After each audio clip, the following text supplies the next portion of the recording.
ہر دن خرافات ہی خرافات ہیں، واہیات باتیں ہیں، خرافات ہے، ہر دن بدنامی کا ایک نیا دھبا ہے، ہر دن بدنامی کا ایک نیا کلنگ ہے، دن بدن جو ہے فواحشات، بدکاریاں، نشہ، برائیاں بڑھتی جا رہی ہے۔ ایسے میں جو شریف لوگ ہیں، جو دانشمند لوگ ہیں، جو مذہب و ملت کے نگہبان کہلاتے ہیں، ان کی ذمہ داری ہے کہ وہ گناہوں کے سد باب کے لیے، گناہوں کی روک تھام کے لیے کھل کر کے گناہوں پر تبصرہ کریں، گناہوں کا تذکرہ کریں، حیا نہ کریں، شرم نہ کریں۔ جب لوگ گناہ کرنے میں نہیں شرماتے تو ہمیں گناہ روکنے میں شرم کیسی؟ اسی لیے ہمیں محنت کرنی ہوگی۔ آپ کے سامنے میں نے جس آیہ کریمہ کی تلاوت کی ہے اس میں اللہ پاک ارشاد فرماتا ہے وَلَا تَقْرَبُوا الزِّنَا إِنَّهُ كَانَ فَاحِشَةً وَسَاءَ سَبِيلًا، کہ زنا کے قریب بھی مت جاؤ، کہ بے شک یہ بہت برا کام ہے، برا راستہ ہے، یہ اچھا راستہ نہیں ہے، یہ فحش کام ہے۔ اللہ کے بندو، یقیناً جو لوگ محفلوں میں آتے ہیں، جو لوگ اجتماعات میں آتے ہیں، جو اصلاح عقائد و اعمال کی محفلوں میں شریک ہوتے ہیں، وہ بدکار نہیں ہوتے، وہ زناکار نہیں ہوتے، وہ نشہ کرنے والے نہیں ہوتے، لیکن اصل میں مخاطب ان کو کر کے جو ہے ان کانوں تک وہ آواز پہنچانا مقصود ہوتا ہے جو کان اس کے مستحق ہیں، جو کان اس کے حقدار ہیں۔ آپ کو میں بتاؤں، اللہ اکبر، جب بھی کسی بستی کے اندر بدکاری بڑھتی ہے، اب میں اس کو بدکاری ہی کہوں گا، بار بار زنا کہتے ہوئے مجھے اچھا بھی نہیں لگتا، مجھے بھی حیا آتی ہے، لیکن اب سمجھنے والے سمجھ جائیں گے۔ جس بستی کے اندر بدکاری بڑھتی ہے، اس بستی کے اندر نحوست کیا ہوتی ہے آپ جانتے ہیں۔ اللہ کے سچے رسول، صادق و مصدوق، مصطفیٰ جان رحمت، غیب دا نبی صلی اللہ علیہ وآلہ وسلم فرماتے ہیں جب بستی کے اندر بدکاری بڑھنے لگتی ہے تو اللہ تبارک و تعالی تمہیں ذمہ داری دیتا ہے کہ بدکاری کو دیکھو تو اس کے خلاف اٹھ کر کے کھڑے ہو جاؤ، یعنی لوگ اس کے خلاف آواز اٹھائیں، یہ نہ دیکھیں بدکاری کرنے والا غریب ہے یا بدکاری کرنے والا امیر ہے، بدکاری کرنے والا مذہبی ہے یا بدکاری کرنے والا تاجر ہے، نہیں، جب بھی تم کسی کو بدی کرتے دیکھو، بدکاری کرتے دیکھو، اس کے خلاف اٹھ کر کے کھڑے ہو جاؤ، حکمت و دانائی کے ساتھ اس کو روکنے کی کوشش کرو۔ اور پھر فرمایا اگر تم نہ روکو گے، بدکاری کو روکنے کی کوشش نہ کرو گے، اگر تم نے کسی کے منصب کی پرواہ کی، تم نے کسی کے جو ہے وہ مقام کی پرواہ کی، تم نے کسی کے سفید لباس کی پرواہ کی، اس کی دولت کی پرواہ کی، اس کی جاہ و حشم کی پرواہ کی، تو پھر اللہ تمہیں کیا سزا دے گا؟ وہ تو بدکاری کر کے اپنے آپ کو برباد کر گیا، لیکن میرے آقا ارشاد فرماتے ہیں جب تم امر بالمعروف نہی عن المنکر کو روک دو گے، یعنی جب تم بدی کے خلاف، بدکاری کے خلاف آواز نہیں اٹھاؤ گے تو اللہ تم پر ظالم حکمراں مسلط فرمائے گا، ظالم حکمراں تم پر مسلط کیے جائیں گے، اور پھر میرے آقا فرماتے ہیں وہ ظالم حکمراں تم سے انتقام لیں گے، وہ تمہیں جو ہے وہ تکلیفیں دیں گے، وہ تمہیں اذیت پہنچائیں گے، اور جب تم ان کے خلاف دعائیں کرو گے اللہ تمہارے نیکوں کی دعا کو قبول نہیں فرمائے گا، تمہاری دعاؤں کو رد فرمائے گا، کیونکہ تم نے اچھائی کا حکم دینا بند کر دیا، برائی سے روکنا بند کر دیا۔ آپ سے پوچھنا چاہتا ہوں، آج پوری دنیا کے اندر اللہ اکبر جو ظالم حکمرانوں کا پنجہ امت مسلمہ کو اپنے شکنجے میں دن بدن جکڑتا نظر آ رہا ہے، اور لوگ اضطراب کی کیفیت میں، مایوسیوں کے عالم میں اپنی زندگی کو گزار رہے ہیں۔ ان حالات سے اگر نکلنا ہے، ظالموں کے شکنجے کو توڑ دینا ہے، تو اس کے لیے ہمیں بدی کے خلاف اٹھ کر کے کھڑے ہونا ہوگا۔ گناہ کرنے والا کوئی ہو، ہم اس کو لگام ڈالنے کا حوصلہ سیکھیں۔ اور اللہ اکبر، بدکاری کیا چیز ہے؟ اللہ فرمایا گیا بدی کرنے والے، بدکاری کرنے والوں کی نسلوں تک اس کی نحوست باقی رہتی ہے۔ میں اپنے جوانوں سے کہنا چاہتا ہوں، آج گندی فلموں کی وجہ سے، گندی پکچروں کی وجہ سے، گندے مناظر کی وجہ سے، عشقیہ اور فسقیہ جو ڈراموں کی وجہ سے حالات یہاں تک پہنچ رہے ہیں کہ چھوٹی چھوٹی بچیاں، چھوٹے چھوٹے بچے ابھی جو جوانی کی دہلیز پر قدم رکھ رہے ہیں وہ بھی زنا اور بدکاری کی طرف بڑھ رہے ہیں۔ 16 سال کی عمر کیا ہوتی ہے، 15 سال کی عمر کیا ہوتی ہے، 17 سال کی عمر کیا ہوتی ہے؟ افسوس، اللہ اکبر، جب ہم یہ اخباروں میں سنتے ہیں یا مقامی چینلوں پر ہمیں یہ دیکھنے کو ملتا ہے کہ مالیگاؤں جیسے گنبد و مینار کے شہر میں 16-17 سال کے لڑکے اور لڑکیاں بدکاری کے راستے پہ پکڑے جا رہے ہیں تو خون کے آنسو رونے کو جی چاہتا ہے۔ یہ نہیں جانتے یہ کس گڈھے میں جا رہے ہیں، یہ نہیں جانتے یہ کس دلدل میں پھنس رہے ہیں۔ میں اپنی قوم کے ان ننھے نونہالوں سے کہنا چاہتا ہوں جو ابھی جوانی کی دہلیز پر قدم رکھ رہے ہیں، سن لو، یہ پھول مسکرانے سے پہلے مرجھا جائے گا، یہ کلی کھلنے سے پہلے مرجھا جائے گی۔ جوانی بہت خوبصورت سرمایہ ہے، جوانی بہت حسین سرمایہ ہے، اس کی طرف نہ جاؤ۔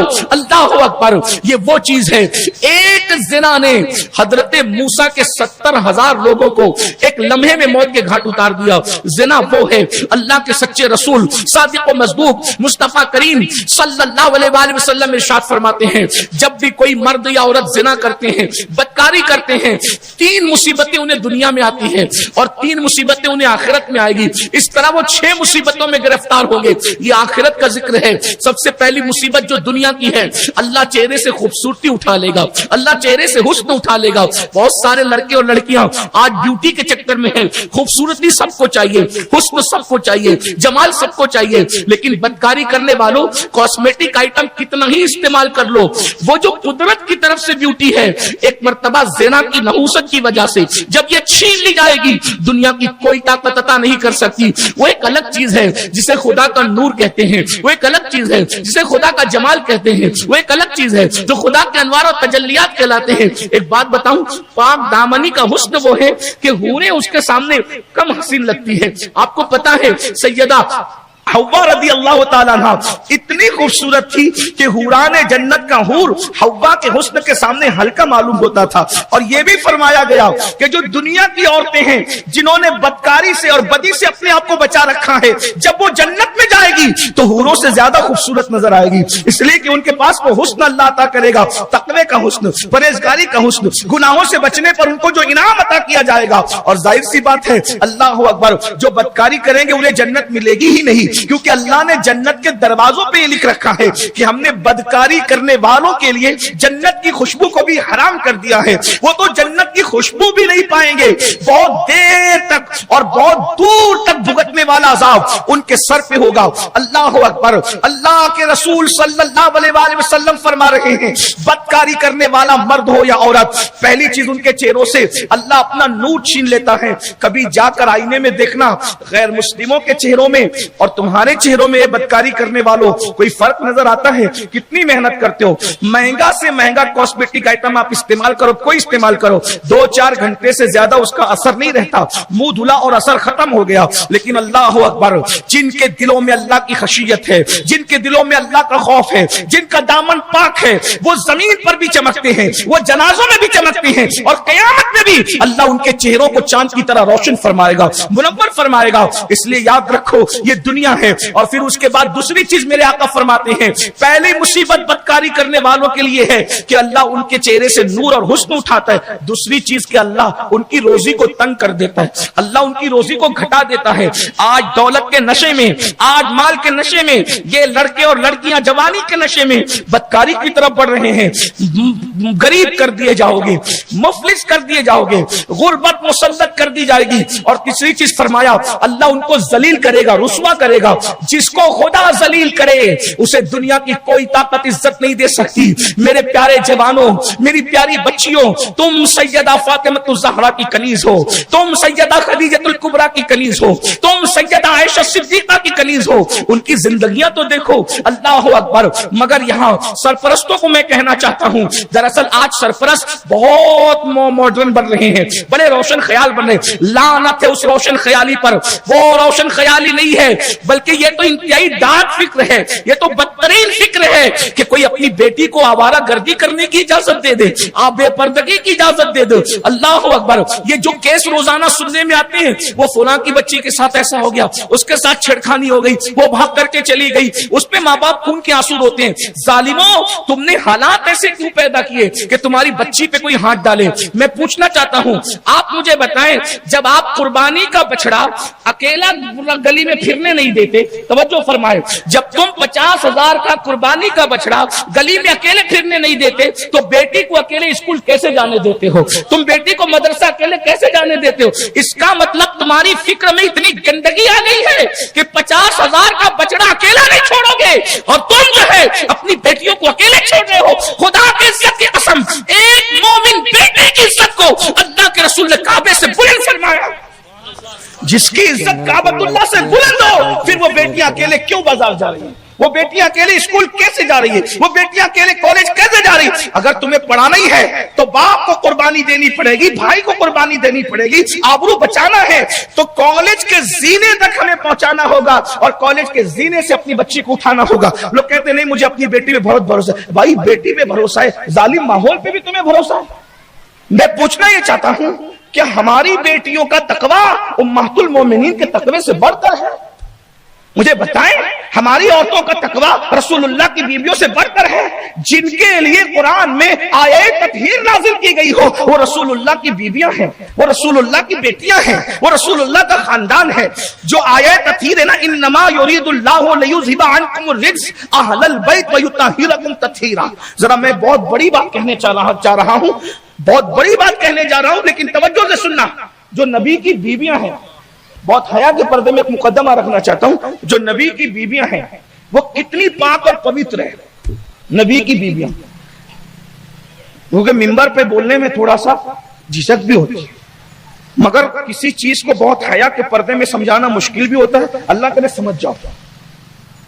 انسان کی فطرت ہے مرد اور عورت کی، جو بھی جوان مرد اور عورت ہوں گے ان کو کبھی کبھی خواب میں ایسی چیزیں نظر آتی ہے جس کی وجہ سے ان پہ غسل فرض ہو جائے۔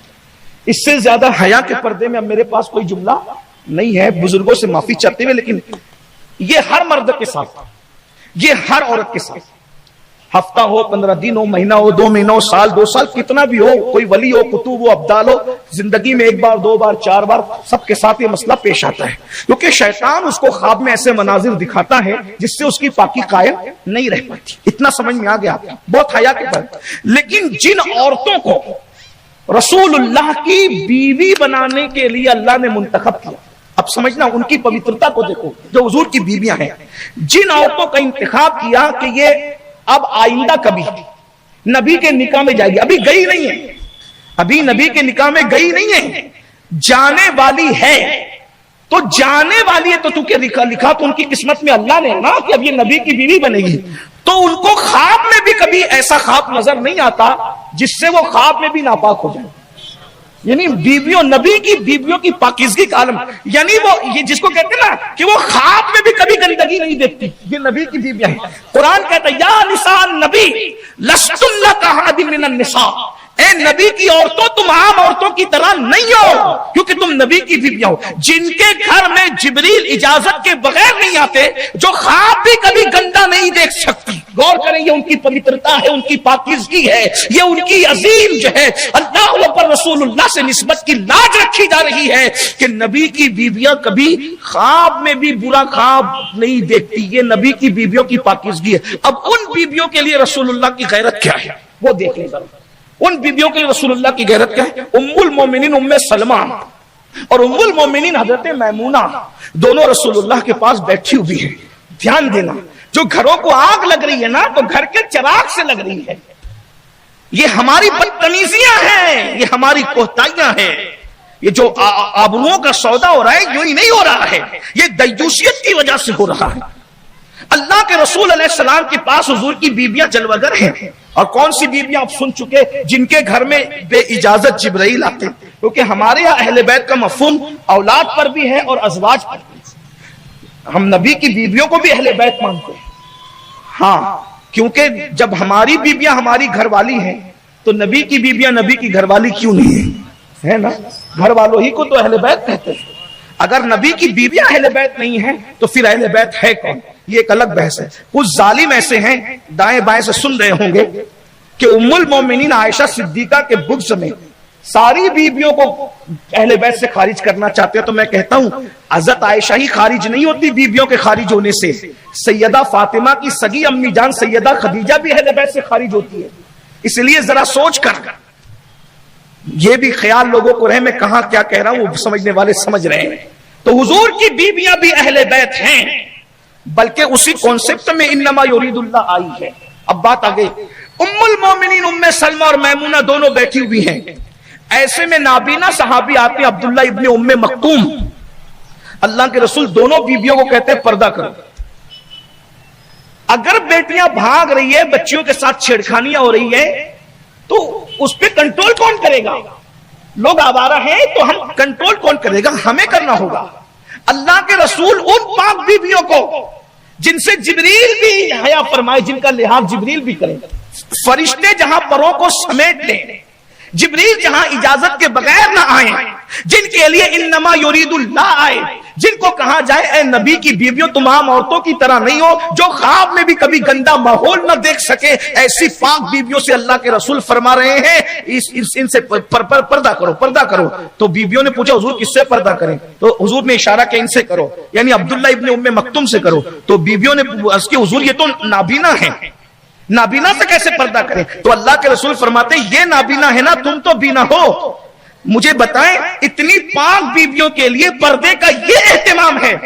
تو ہماری بیٹیاں تو ناول پڑھ رہی ہے، بیٹیاں تو سیریل دیکھ رہی ہے، بیٹیاں تو بھاگنے بھگانے کے فلموں میں مناظر دیکھ رہی ہیں۔ اب ان بھی بیٹیوں کو اگر ہم پردے کا پابند نہ کریں گے تو جو حالات ہیں وہ تو ہو رہے ہیں۔ صرف یوٹیوب پر ہنگامہ آرائی کرنے سے شہر کا مسئلہ تو حل نہیں ہوگا، اخبارات میں صرف تحریر لکھنے سے ہر مسئلہ تو حل نہیں ہوگا، صرف مسجدوں کے اندر مولویوں کو کہو کہ سب تقریر کرو، تقریر کرنے سے تو مسئلہ حل نہیں ہوگا۔ صرف مولویوں کی ذمہ داری نہیں ہے، علماء کی ذمہ داری نہیں ہے، مقرروں کی ذمہ داری نہیں ہے، پبلک کی ذمہ داری ہے کہ اگر مجھے میری بیٹی سے پیار ہے تو میں اپنی بیٹی کو پردے کا پابند بناؤں۔ جب رسول اللہ اپنی بیویوں کو نابینا شخص سے بھی پردہ کرا رہے ہیں تو ہم لوگ تو اپنی بیٹیوں کو دیکھ لیجئے، جب وہ خالہ زاد بھائی کے ساتھ پھر رہی ہے پھرتی رہے، ماموں زاد بھائی کے ساتھ پھر رہی ہے پھرتی رہے، ٹیچر کے ساتھ فون پہ لگی ہوئی ہے لگی رہے، کسی کو غیرت ہے؟ ایسے باپ کو اور ایسے بھائی کو اور ایسے شوہر کو اور ایسے مردوں کو رسول اللہ نے دیوس کہا ہے، دیوس۔ جس کے گھر کی عورتیں اجنبی مردوں سے بلا وجہ باتیں کرتی ہے، جس کے گھر کی عورتیں بے پردہ گھومتی ہے، جس کے گھر کی عورتیں بے نقاب اور بے حجاب رہتی ہے، حضور علیہ السلام نے فرمایا وہ دیوس ہے، دیوس۔ اللہ اس پہ لعنت کرتا ہے، نہ اس کا فرض قبول کرتا ہے نہ اس کا نفل قبول کرتا ہے۔ صرف داڑھی رکھ کر آپ جنتی نہیں ہوتے، صرف 5 وقت کی نماز پڑھ کے آپ جنتی نہیں ہوتے۔ آپ نمازی ہیں، داڑھی رکھ چکے ہیں، متقی ہے، تہجد گزار ہے، تلاوت کرتے ہیں، لیکن بے پردہ بیٹی گھومتی ہے، آپ منع نہیں کرتے۔ ٹیچر سے لمبی لمبی بات کرتی ہے، آپ منع نہیں کرتے، اور وہ شادی میں بے حجاب جاتی ہے، آپ منع نہیں کرتے۔ تو رسول اللہ فرما رہے وہ دیوس ہے، اس کی تہجد بھی قبول نہیں ہے، اس کی نماز بھی قبول نہیں ہے، یعنی آپ ذمہ دار ہے۔ کلکم رائن وکلکم مسئول عن رعیتہ، بخاری شریف کی حدیث پاک کا ٹکڑا ہے کہ تم میں کا ہر شخص ذمہ دار ہے اور اس ہر ذمہ دار سے اس کے بارے میں پوچھا جائے گا۔ اگر ہم اپنے شہر کے اس بہکتے ہوئے ماحول پر، جبکہ کوئی پکڑا جا رہا ہے، بچیوں کے ساتھ بدتمیزی ہو رہی ہے، بچیوں کی آبرو داؤ پر لگ رہی ہے، اگر ہم اس ماحول پہ کنٹرول کرنا چاہتے ہیں تو ہمیں پردے کا وہ نظام قائم کرنا پڑے گا جو نظام مصطفیٰ جان رحمت نے قائم فرمایا تھا۔ ہاں جب صحابہ کرام کے سامنے حضور نے فرمایا نا کہ اجنبی مردوں سے عورتیں پردہ کریں تو کسی نے پوچھا یا رسول اللہ دیور کے بارے میں کیا حکم ہے، دیور کے بارے میں آپ کیا کہتے تھے؟ حضور نے فرمایا دیور تو موت ہے، موت۔ اللہ کے رسول یہاں تو جمعہ کے لیے پہنچانے کے لیے دیور جا رہے بھابھی کو، اور لوگ کہتے ہیں مجھے اپنے بھائی پہ اتنا اعتماد ہے کہ میں تو اپنی بیوی کو دیور کے ساتھ اپنے بھائی کے ساتھ بھیج دیتا ہوں اکیلے۔ اور بھائی تجھے اعتماد ہے، شیطان پہ بھی اعتماد ہے۔ جب اللہ کے رسول نے کہہ دیا کہ دیور تو موت ہے، لوگ کہتے ہیں مولوی شکی ہوتا ہے، مولوی شکی نہیں ہوتا، یہ مولوی نہیں کہہ رہا، یہ مولا مصطفیٰ جان رحمت فرما رہے ہیں کہ دیور تو موت ہے۔ جیسے اجنبی مردوں سے پردہ ہوگا ویسے دیور سے بھی پردہ ہوگا۔ کیا ہمارے گھر میں یہ ماحول ہے؟ ہمارے گھر میں یہ ماحول ہے؟ مجھے بتائیں۔ لوگ کہتے ہیں نہیں بھائی ہمارا بھائی بھی بڑا پرہیزگار ہے اور ہماری بیوی پہ بھی بہت اعتماد ہے۔ رسول اللہ فرماتے ہیں